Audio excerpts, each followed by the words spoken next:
en redes sociales, @argumentos_eb, ya he estado por aquí leyendo algunos de sus comentarios y ya pronto los vamos a leer en pantalla. Vamos a revisar en primer lugar un artículo publicado por nuestro invitado de hoy, el profesor Luis Mayor Toro, ex rector de la Universidad Central de Venezuela, titulado así: Río El Limón, La Guaira y las Tejerías. Es un artículo de opinión, ahí lo tienen en pantalla, y les cuento brevemente, ¿no?, de qué trata. Él aquí refiere cómo pues duele que el Estado desatienda los llamados hechos por expertos, ¿no?, tanto inmediatos como mediatos. Dice aquí el artículo escrito por él: la tragedia del Limón, Estado Aragua, en 1987, con unas 600 víctimas, miles de damnificados, fue considerada en su momento un desastre natural, pero luego se lo clasificó como mixto, pues la causa del importante número de víctimas fueron las numerosas construcciones en los márgenes de ríos. Bueno, estamos hablando del año 1987, luego 1999 en el estado Vargas, se repite, o llamado estado La Guaira, y ahora, bueno, lamentablemente este año en el estado Aragua otra vez hemos visto lamentables situaciones en las tejerías, y ahora el día de ayer en este sector, en el Castaño. Bueno, es lamentable. Además, estábamos hablando en el corte, uno diría, bueno, las leyes que hay leyes en nuestro país, está la ley de las aguas, tenemos el Instituto Nacional de Hidrometeorología, pues yo buscaba acá y son distintas las leyes que existen: ley de gestión de riesgos, ley de bosques y gestión forestal, bueno, una cantidad de leyes que están allí y que podrían, si se cumplen, pues ayudar, ¿no?, a gestionar todo esto. Nosotros no tenemos problemas de leyes, nosotros no tenemos problemas de escritura. No, porque esas Porque además el gobierno y la gente en general siempre dice que el papel aguanta todo. Pues aquí se ha violado la Constitución y lo han violado, incluso lo ha violado la oposición y lo ha violado el gobierno. Pero que la viola el gobierno es muy grave, porque es gobierno y porque además fueron quienes impulsaron esa Constitución. Esa Constitución supuestamente es de ellos en principio. Ahora resulta que ya es de todos los venezolanos. Esa Constitución ahora es defendida por todo el mundo. A raíz de las violaciones del gobierno y de las cosas que se quisieron hacer después, de repente una Constitución que la mitad de la gente no la quería, ahora sí la quiere todo el mundo. Tenemos algo que nos une, pues, que es la Constitución, por lo menos declarativamente. No sé si internamente es así, declarativamente. Entonces, bueno, no es por leyes, esto no es problema de leyes, esto no es problema tampoco de nombres de instituciones. Esto es un problema de si se asumen realmente esas leyes, si se cumplen esas leyes, si las cumple la ciudadanía, si las cumplen las instituciones que deben cumplirlas y si las hace cumplir el gobierno, por ejemplo, que es quien debe hacerlas cumplir, si las cumple el gobierno mismo. Por ejemplo, la ley de los bosques y la selva, ahí está el arco minero, hay un desastre de deforestación enorme en esa zona. Y además está en el plan de la patria que ellos construyeron, cuidar la naturaleza, el ambiente, pero bueno. Así es, entonces, pero ahí está el arco minero. Se contraponen los hechos. Ahí está el arco minero, ahí está el hecho, que además se ve desde satélite, pues. No estoy inventando nada. Entonces, ahí está. Pero, ¿cómo es posible que eso esté allí? Entonces, alguien no está haciendo lo que debía hacer, porque no debería estar eso en esa forma. Ahora, desde el sector académico, ¿qué se puede proponer? ¿Qué se puede hacer? El sector académico yo creo que ha propuesto muchas cosas en este sentido, porque todas estas leyes que tienen que ver con el ambiente, etcétera, provienen, si uno va hacia atrás, del sector académico. Son digamos, los estudios ecológicos, de los estudios ambientales, etcétera, etcétera. Lo que tenga que ver con aguas también. Son ingenieros hidráulicos, son investigaciones en ese tema. El problema es que el sector académico estudia, investiga y da conocimiento. Y le da un conocimiento a quien se supone debe usar ese conocimiento para resolver los problemas del país. Entonces, al gobierno, y también se lo da a la ciudadanía, pues lo pone en manos de la gente. Entonces, por supuesto, que aquí hay el problema es la educación. ¿Cómo es posible que no se haya podido desde el año 1999, para no irme al año 87? Ahora, este problema no es un problema solo de este gobierno o del gobierno de Chávez, no. Este problema viene desde el año 87, fue lo del Limón. Y antes de eso también, es decir, este es un problema de Venezuela y de todos sus presidentes, que han permitido y que no han asumido la función como deben asumirla. Ahora, en este momento es un problema de este gobierno, porque es quien gobierna. Entonces, yo no voy a culpar a Carlos Andrés Pérez o a Caldera. Claro, sino de la gestión o de qué se está haciendo en estos momentos. ¿Qué están haciendo en este momento? Que es además lo que importa. Claro, y que por ejemplo, bueno, uno agradece obviamente la solidaridad que han transmitido distintos partidos políticos que se han presentado en la zona, pero llega un punto en que, oye, más allá de eso, de toda la ayuda y de las selfies que colocan en las redes sociales, etcétera, bueno, la gente dice, un momento, pero ¿qué están haciendo o qué están haciendo para que esto no vuelva a ocurrir, para que no vuelva a afectarnos, que no vuelva a pasar en otro sector la semana que viene? Va a pasar. Entonces, es lo que preocupa, ¿no? Claro que preocupa. Porque no son críticas, digamos, para hacer oposición a nadie, sino en la crítica constructiva. ¿Qué está pasando y qué podemos hacer para evitar que nos vuelva a ocurrir? Por ejemplo, también con el tema de las estaciones hidrometeorológicas, por ejemplo, en la página del INAME. Se han reducido muchísimo el número. el número. Mira, aquí yo tengo que, por ejemplo, habían, en el año 2006 teníamos 630 estaciones. Cuando entramos hoy a la página del INAME tenemos 80 activas, que uno entra allí y vas viendo, ¿no? Los registros de cuánto está lloviendo, la cantidad de lluvia que está llegando. ¿Y esas estaciones por qué se han vaciado? Se han vaciado como se han vaciado las universidades, como se han vaciado los hospitales, como se han vaciado las escuelas, porque los salarios, los sueldos no alcanzan para vivir y la gente busca otra función para poder vivir o se va del país. Es decir, el país los prepara, los forma, no pueden vivir en el país porque no tienen suficientes ingresos, entonces buscan otros países donde se van. En Chile, por ejemplo, los médicos están sosteniendo el sistema de salud chileno y los chilenos dicen... Los médicos venezolanos. Los médicos venezolanos. Y los chilenos dicen que los médicos venezolanos son excelentes y que sin ellos ese sistema de salud no funcionaría como está funcionando.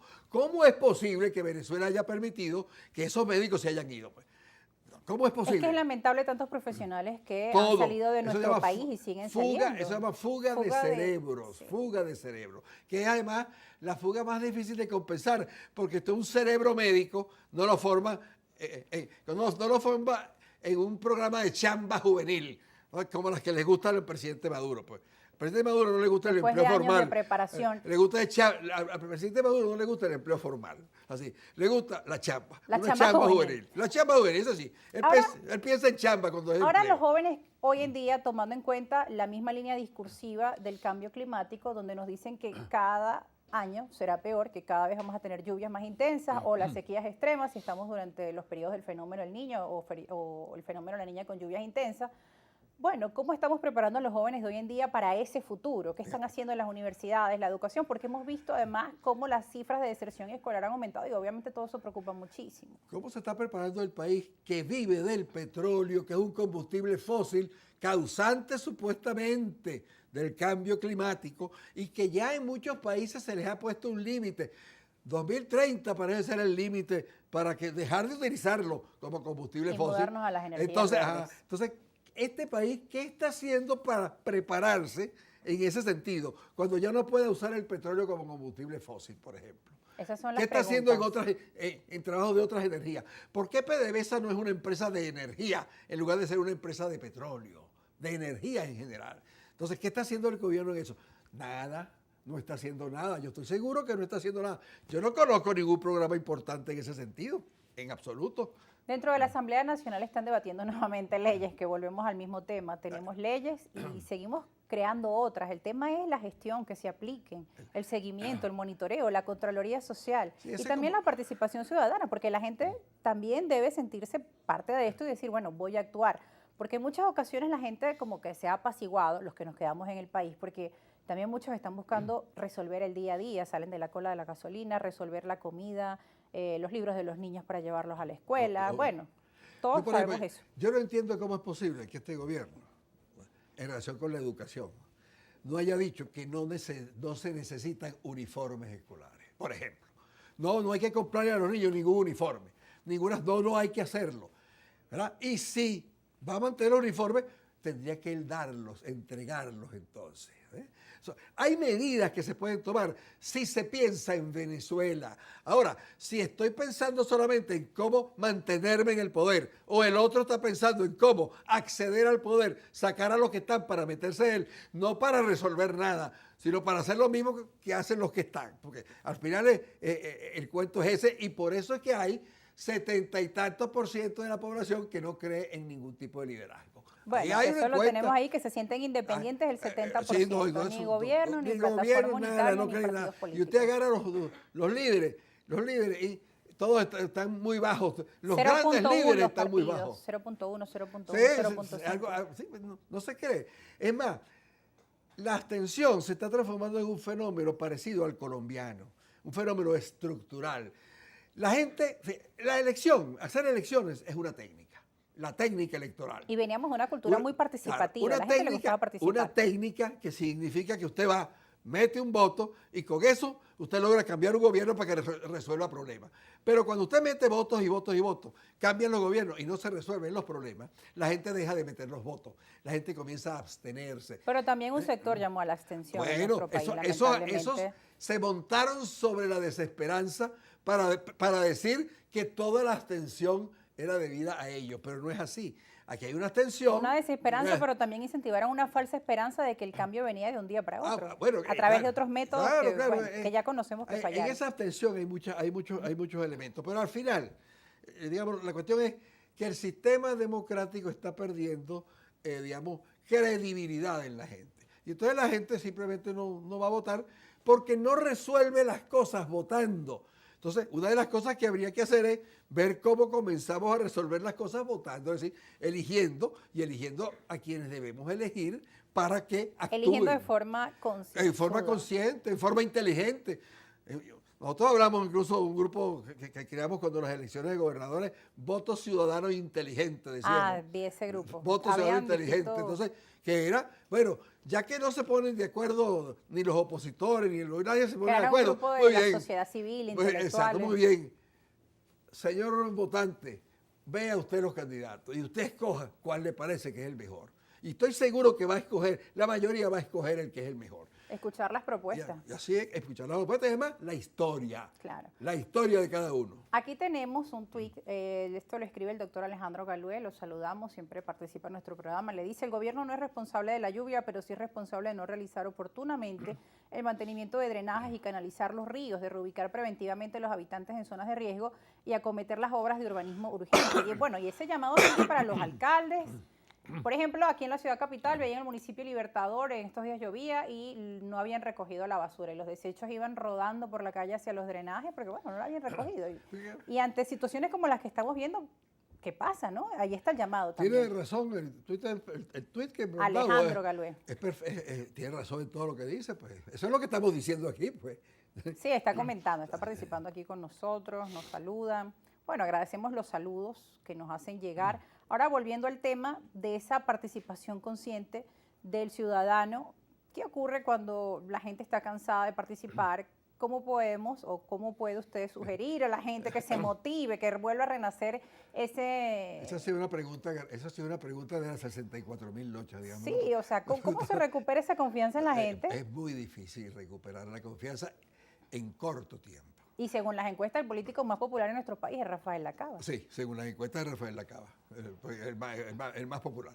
Y Maduro está por encima de muchos de la oposición, un rato largo. Sí. Maduro, el presidente, está por encima de un buen parte de la oposición. Porque además son como 30, 40 candidatos de la oposición y que se distribuyen. Pues yo no, digamos, una de las cosas que pienso es que este no es un problema de corto plazo, a veces ni de mediano. Ojalá nosotros lográramos algunos ponernos de acuerdo en encontrar una persona que en este momento sea, digamos, ejemplo de lo que se debe hacer, de por quién se debe votar, para una gestión de transición, pues, que es como yo veo la cosa, ¿no? Encontrar un candidato que sea honesto, que tenga prestigio, que la gente lo sienta como un estadista, no como un arribista, ni como un cómico, ¿verdad? Aunque ahorita los cómicos los cómicos están mundialmente muy de moda con el presidente ucraniano, pues, que es muy cómico y hace... Que participó en series y sí, y hace una revista de moda, sí, bueno, pero, entonces, hay de todo. Un candidato serio, que tenga un proyecto, que pueda concitar la unidad, que no sea sectario, que sea incluyente, que sepa que tiene que gobernar en parte con quienes están ahorita, porque eso de pensar que vas a gobernar desplazando a quienes están ahorita y tirándolos al pote de la basura, eso es mentira. Eso no es así. Entonces, en donde se han dado transiciones, todos los países de Europa Oriental, pues, del sistema comunista anterior, de Europa Oriental, donde se dieron las transiciones, fueron siempre sitios donde terminaron gobernando quienes enfrentaban a los gobiernos con gente de esos gobiernos. Incluso muchas veces... Y con una visión de largo plazo, como usted dice, no de corto plazo. Bueno, un proceso largo. En Chile, vamos a decir, no hemos visto tan lejos, en Chile, ¿quiénes gobernó? Gobernó la oposición demócrata cristiana, socialista, etcétera. Pero el ministro de la Defensa seguía siendo, jefe del ejército, perdón, seguía siendo Pinochet. O sea, Pinochet gobernó también en esa transición. Sí, aquí hay que pensar que la transición no es que barrió con lo que estaba. No, eso no es así. La transición va a tener que incorporar a quienes están en gobierno. Es más, y lo ideal sería que hacia el futuro lo mejor de quienes están y lo mejor de quienes vengan puedan alternarse incluso en el gobierno. Puedan gobernar, dejar de gobernar, volver a gobernar, dejar de gobernar, así. Pues. Bueno, es que hemos vivido muchos cambios en nuestro país y también hizo mucho daño a la oposición la presencia de Carmona Estanga, ese golpe del año 2001, por ejemplo. Partiendo de ahí, eso también le hizo mucho daño a la oposición. Le hizo daño a la oposición, por supuesto, porque radicalizó al gobierno. Fíjese, el presidente Chávez, hasta 2002, él nada más se preocupó de dos cosas, de la Fuerza Armada y de PDVSA. Y la oposición le puso en bandeja de plata las dos para que él las llegara a controlar totalmente. Con el golpe de Estado del 2002 le entregó la Fuerza Armada. Le entregó la Fuerza Armada y después de ese golpe Chávez controló totalmente la Fuerza Armada. Y con el sabotaje petrolero 2002-2003 entregaron PDVSA. El aparato económico. O sea, ellos son responsables de esas cosas. Tanto Ellos el son gobierno responsables. como ese sector de la oposición. Ese sector de la oposición, que además está actuando así desde siempre, desde el principio. Actuó así desde el principio, no ha cambiado. Es más, en las últimas elecciones hizo perder a sus propios candidatos, a candidatos que eran de ellos. La gobernadora del Táchira no era de Acción Democrática y Ramos Alumno la hizo perder mandando a votar por otro. Solo en Venezuela se podría decir. Entonces es así. Entonces esa posición ha hecho, esa parte de la posición ha hecho lo mismo siempre. La otra posición, la que cree que en la conversación, en el diálogo, etc., yo lo que le recomiendo es que haga más oposición. Le falta más trabajo. Que haga más oposición constructiva, pero que se lo vea como opositor. Porque la propaganda que le hacen es que no es oposición nada, sino que está al servicio del gobierno y que es la oposición que al gobierno le gusta. Sí, porque en medio de la polarización las etiquetas no faltan. Así es. Entonces, tienen ellos entonces que ayudarnos a demostrarle a la gente que ellos sí son oposición. Y sobre todo con acciones, con propuestas tangibles. Con propuestas de oponiéndose a lo que hay que oponerse y apoyando lo que hay que apoyar. No, claro. no actuando con locura. No actuando, de forma cegada, no actuando, pues. Sí, no siendo beligerantes en cuestiones que no es necesario ser beligerante. Hay cosas con las cuales puede uno acordarse con el gobierno y hay cosas en las cuales no puede. Profesor, se nos acabó el tiempo lamentablemente. Qué lamentable, bueno, búsquele. Agradecemos su participación en este espacio, que es la primera oportunidad que lo tenemos aquí. Vuélvame a invitar. ¿Okay? Bueno, así será. Muchas gracias por la invitación. Nos veremos próximamente. Gracias por estar con nosotros. Espero que sus amigos no lo critiquen. No, a mí no me importa la crítica, no importa. Bueno, gracias a ustedes también por estar con nosotros. Ya regresamos con más entrevistas aquí en nuestra edición de Argumentos. Recuerden nuestras cuentas en redes sociales. Gracias por estar con nosotros. Recuerden que en estos momentos en nuestro país necesitamos gente que quiera aportar siempre de forma propositiva, la crítica constructiva, que aporte con acciones, no solo que esas propuestas se queden en el mero debate, en el pensamiento, sino ejecutar. Yo creo que la participación ciudadana es un término también vital en estos días. Nosotros vamos, como ya les dije, a la pausa, ya regresamos con más argumentos, no se aparten.